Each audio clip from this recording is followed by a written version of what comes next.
Graça e paz. No reino animal, certa vez fizeram uma reunião em que o tema em pauta era sobre quem seria o mais importante dentre eles. Exposições em autoafirmação e vanglória começaram a serem ecoadas de cada participante do, digamos assim, desfile de egos. O leão disse: "Eu sou o rei, pois sou o mais forte e corajoso." O cavalo, com sua elegância, disse: "Eu estou na história como aquele que levou carros de faraós e reis." O camelo falou que sua resistência era sem igual. E assim cada um deles se exaltava, ao que repararam em um jumentinho num canto isolado e perguntaram: "E tu, animal desprezível, o que fizeste?" O animalzinho respondeu: "Eu carreguei Jesus."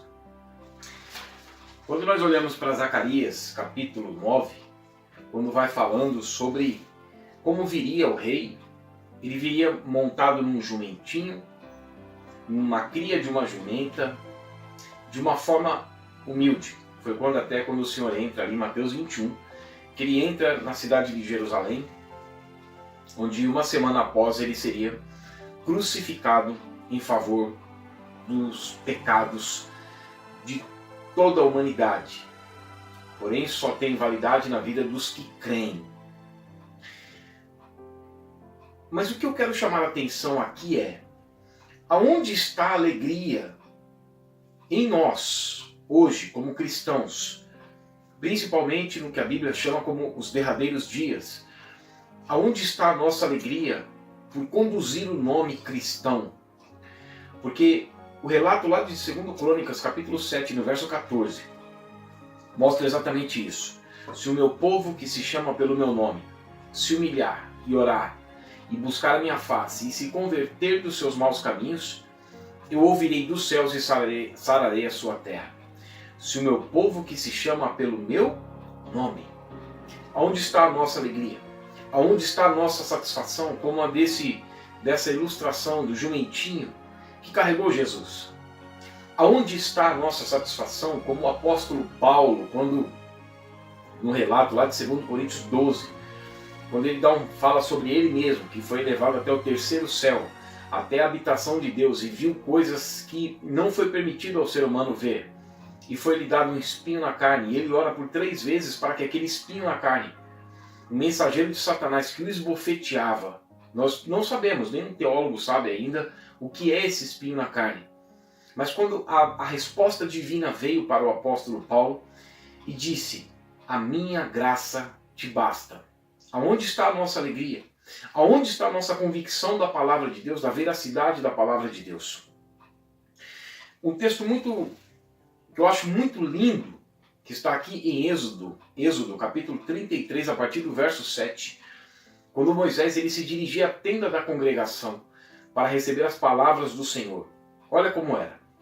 Ora, Moisés costumava tomar a tenda e armá-la para si, fora, bem longe do arraial.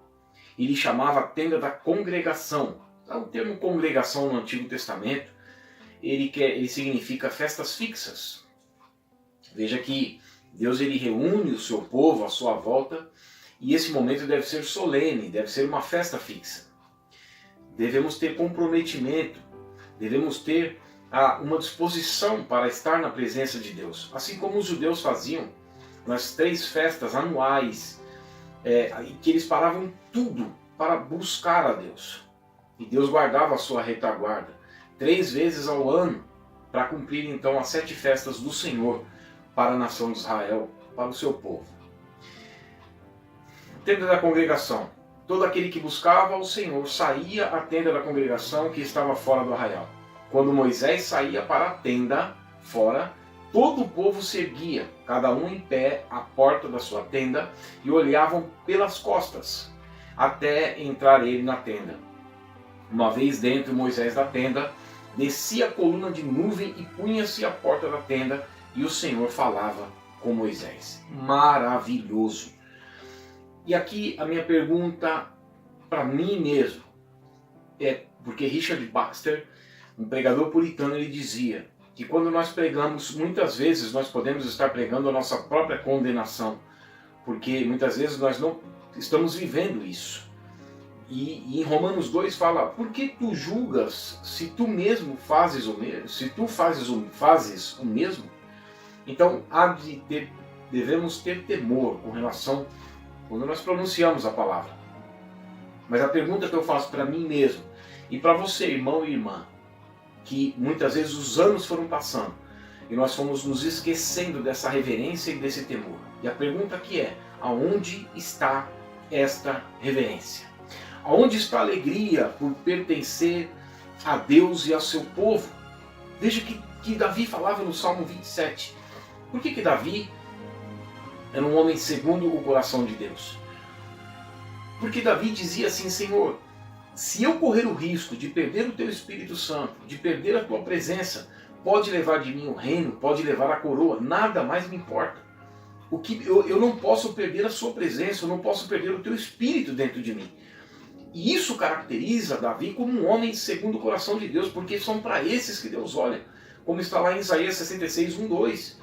Que ele olha para aquele que tem o espírito contrito, abatido e que treme diante da sua palavra. As pessoas querem chamar a atenção de Deus por meio de ofertas, por meio de dinheiro, por meio de barganha. E Davi mostrava realmente o que é que chama a atenção de Deus. E aí, no Salmo 27, 4, diz assim: uma coisa pedi ao Senhor e a buscarei.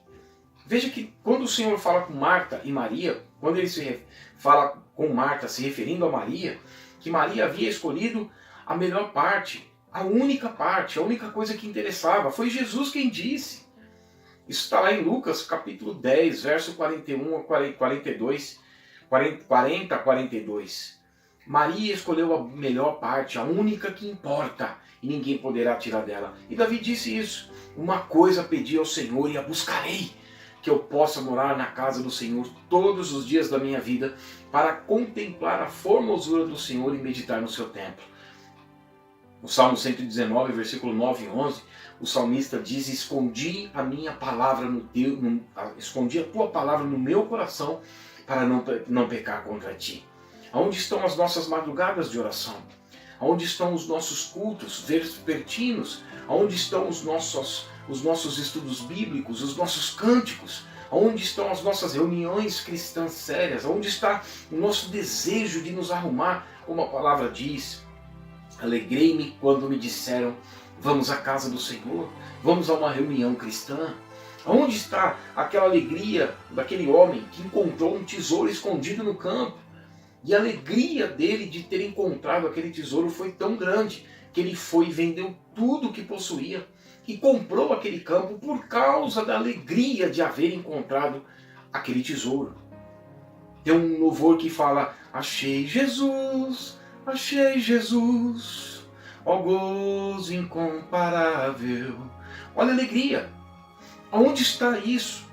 Será que nós não perdemos? Será que nós não estamos perdendo? Aonde está a alegria pela palavra de Deus? Lembra quando passávamos as noites lendo a Bíblia? Lembra quando encontrávamos um amigo ou uma amiga ou pessoas do passado e queríamos falar da palavra? Hoje já não queremos, hoje temos vergonha.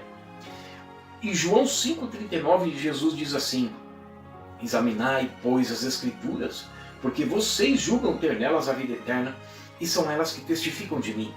Será que nós acreditamos que na palavra de Deus tem a vida eterna? Será que nós acreditamos que a palavra de Deus testifica de Cristo?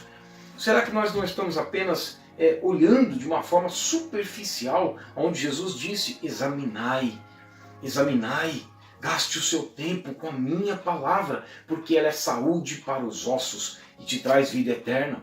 Nela tem a vida eterna.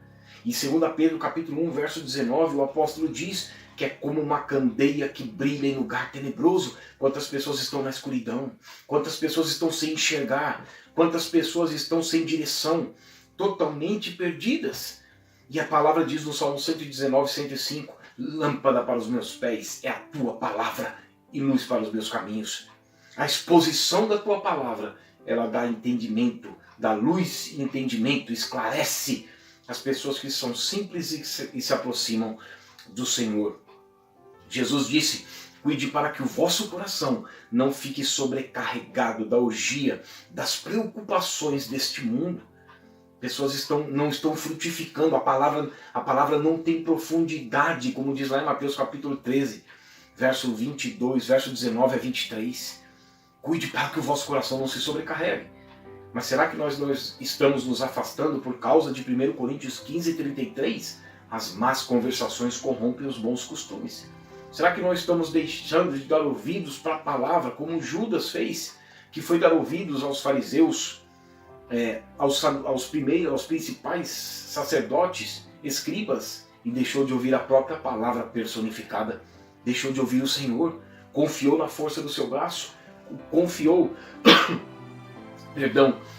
no seu intelecto, confiou no que estava vendo, e a Bíblia diz que nós não andamos por vista, nós andamos por fé. A palavra pistes é confiança no caráter de Deus. Nós andamos por aquilo que nós acreditamos na palavra de Deus e não pelo que vemos. E aí uma outra coisa que eu coloquei: onde está a alegria em ir na direção para a qual fomos alcançados? Nós fomos alcançados. Colossenses 1,5 fala que os colossenses, os cristãos ali da cidade de Colossos, eles trabalhavam por causa da esperança que estava preservada nos céus.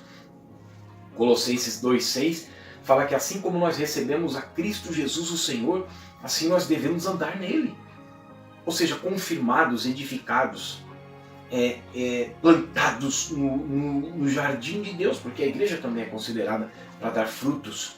E Paulo fala isso em Filipenses capítulo 3, verso 12 a 16, que ele avançava para o prêmio da soberana vocação de Deus em Cristo Jesus, esquecendo das coisas que para trás ficavam, avançando para o prêmio da soberana vocação, ou seja, um convite a um lugar celestial, avançando, continuando a caminhada para alcançar aquilo pelo qual nós fomos alcançados. Mas Paulo escreve que muitos se tornam inimigos da cruz de Cristo. Por quê?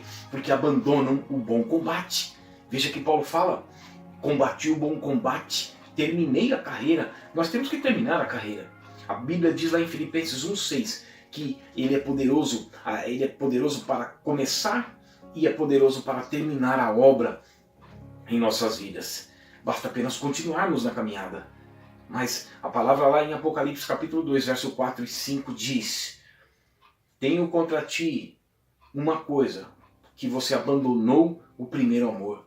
Arrepende-te, volta à prática das primeiras obras, se arrepende. Cadê a alegria de buscarmos novamente o Senhor? Começamos a achar tudo normal. A Bíblia passa a ter o mesmo valor que qualquer outro pensamento.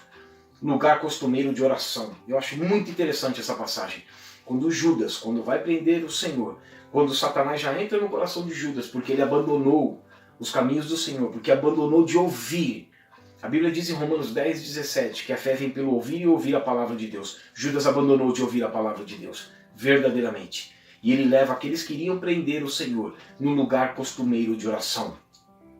Ou seja, a reunião cristã para Judas, a palavra de Deus, os cultos, os louvores, nada disso mais tinha valor para Judas. Como está para nós? 1 João 2,15, o apóstolo escreve assim: não ameis o mundo e nem as coisas que há no mundo. Isso quer dizer, não comece a colher com alegria o que há no mundo, porque tudo que há no mundo, a concupiscência, desejo desenfreado, a concupiscência da carne, a concupiscência da vida, a concupiscência da carne, a concupiscência dos olhos, torna-se então a soberba da vida. A pessoa começa a achar já tudo normal.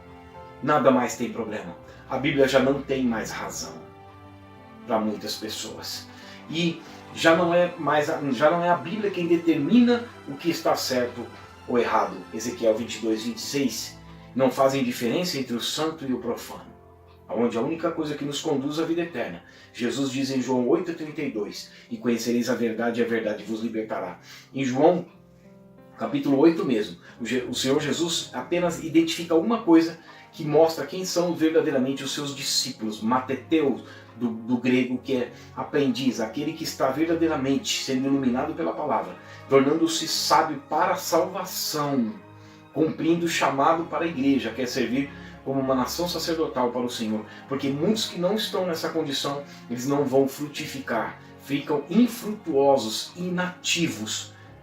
Aí está, aí que nós corremos o risco espiritual de ter sido iluminado, de provar o dom celestial, de ser participantes do mundo vindouro, do Espírito Santo e cair.